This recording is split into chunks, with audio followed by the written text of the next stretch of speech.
लढाई वाडा विरुद्ध गावगाडा आहे, ही लढाई प्रस्थापित विरुद्ध विस्थापित यांची लढाई आहे। आणि म्हणून खऱ्या अर्थानं या मतदारसंघामध्ये पवार साहेब कुणाला बी देऊन देतील।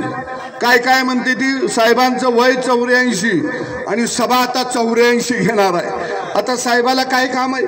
काय मसरं राखायची आहेत, काय पाणी पाजायचं, शोच धंदा करायचा। पण साहेबाला मानावं लागेल, ह्या वयात बी आमच्या सारख्याला चान्स देण्यात आलाय। ह्या वयात अहो बाप पोरग कर्तबगार झालं की प्रपंच त्याच्या हातात देतं आणि का बसतं का नाही। पण हे म्हातारं खडूस आहे, तिजोरीची किल्ली कमराला लावून हिंडतया। अजित दादा किल्लीकडे बघून बघून म्हातारं झालं।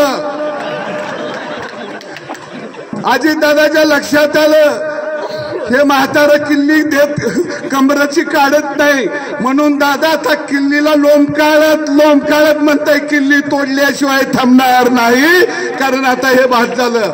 अरे आम्हाला मी प्रपंच करून काय म्हातारा झाले प्रपंच करायचा का? आणि म्हणून दादा सुद्धा मोठ्या ताकदीनं खऱ्या अर्थानं विकासासाठी हे भारतीय जनता पक्षाबरोबर आले। मी सांगोला आणि